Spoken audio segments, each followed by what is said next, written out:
বয়স থেকে প্রথম যাত্রা করি। আমি অসতী নই তাতে অভিনয় করেছিলাম, সেইটাই আমার শেষ যাত্রা। তারপরে আমি নির্দেশনায় চলে আসি। নির্দেশনা বলতে সংলাপ কীভাবে যাত্রা অভিনয় কি তারপর আর ভালো লাগতো না নাকি? না, অভিনয় করতে চাইনি, এই জন্যে দেখলাম যে আমি যদি অভিনয় করি তাহলে যারা অভিনয় সহ অভিনেতা যারা রয়েছে তারা ঠিকমতো সংলাপ বলতে পারছে না। সেই জন্যে অভিনয়টা ছেড়ে দিয়ে তাদেরকে শেখাবার জন্য আমি নিজে অভিনয়টা ছেড়ে দিয়ে আমি সংলাপ বলানোর জন্যে, মডুলেশনটার জন্যে, সংলাপ কীভাবে মডুলেশন করতে হয়, কীভাবে সংরক্ষেপণ করতে হয়, কীভাবে সংলাপটাকে বলতে হয়, কোন চরিত্র কীভাবে বলতে হবে, সেই ডায়লগগুলো সংলাপগুলো আমি তাদেরকে শেখাতাম যে এইভাবে বলো। আমি নিজে অভিনয় করে কণ্ঠস্বর দিয়ে সেটাকে আমি। তাহলে অভিনয় থেকে কি ডিরেকশনটাই পরিচালনাটাই কি ভালো লাগতো? ভালো লাগতো এটাই, ডিরেকশনটাই, পরিচালনাটাই, নির্দেশনার কাজটাই ভালো লাগতো। কেননা সেটাতে বেশি আমি সফলতা পেয়েছি এবং নিজে সন্তুষ্ট হয়েছি যে নিজে যেটা মঞ্চে করতে পারছি না, অথচ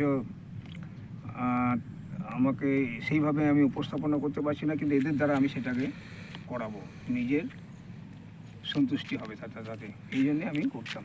বক্রেশ্বর কি তুমি পরিচালনায় যে যাত্রাগুলো করেছিল সেগুলোর নাম কি এবং সেগুলো কি লোকে দেখেছে? প্রচুর লোকে দেখেছে, হাজার হাজার দর্শক দেখেছে এবং সফলতা পেয়েছি, নাম পেয়েছি। সেগুলো কি নাম যাত্রাগুলো? নাচমহল, হাসিরহাটের কান্না, জননী আজও জ্বলছে, তারপরে ভক্ত ধ্রুব, স্বর্গের পরের স্টেশন। মেয়েদের নিয়ে নাটক করেছি, শুধু মেয়েদের নিয়ে করেছি। কি নাটকের নাম কি? অরুণা মারা গেছে, ভক্ত ধ্রুব, স্বর্গের পরের স্টেশন কি? খুব পরের স্টেশন। আর রিসেন্ট যে যাত্রাটা হলো এটা রিসেন্ট যাত্রা করলাম এই যে সূর্য ফিরেছে মায়ের কোলে। সূর্য ফিরেছে মায়ের কোলে, তারপরে আজকে বাবার ফাঁসির দিন, তারপরে রক্ত দিয়ে মায়ের পূজা। এই এলাকার মধ্যে তো বহু জায়গায় যাত্রার সেই সাথে সানাই যাত্রা পরিচালনা করতে যাও, আর বিভিন্ন গ্রামে যায়, বিভিন্ন কয়েকটা ব্লকে যায়, দুবরাজপুর, খয়রাসোল, ইলামবাজার, বোলপুর, রাজনগর, সিউড়ি, বিভিন্ন জায়গায় গেছি আমি। বিভিন্ন যাত্রার দিন প্রমও তো করা?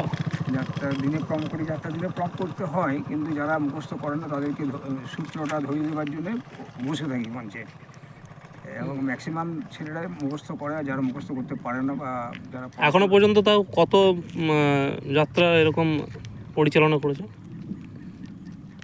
ডিরেকশন দিয়েছো? 45 থেকে 50 খানা হবে যাত্রা। নাটকও করেছি, এককালে নাটকও করে। আর অভিনয় কতগুলো যাত্রা বা নাটকে করেছো? অভিনয় করেছি প্রায় 8, 9টা, 10টা নাটকে অভিনয় করেছি, একটা যাত্রাতে অভিনয় করেছি। ওই যাত্রার নাম কি ছিল? আমি অসতী নই। ওটা প্রথম যাত্রা? প্রথম যাত্রা। আচ্ছা আচ্ছা। আর মেয়েদের নিয়ে যে নাটকটা করেছিল ওটা শুধু মেয়েদেরকে নিয়ে? শুধু মেয়েদেরকে নিয়ে। ওটা কি নাম ছিল? ওটা ছিল অরুণা মারা গেছে, মহেন্দ্র গুপ্তের লেখা। অরুণা মারা গেছে, ওটা কত সালে হয়েছিল? ওটা হয়েছিল 1995 কি 96 এরকম হবে। আচ্ছা আচ্ছা আচ্ছা, বেশ।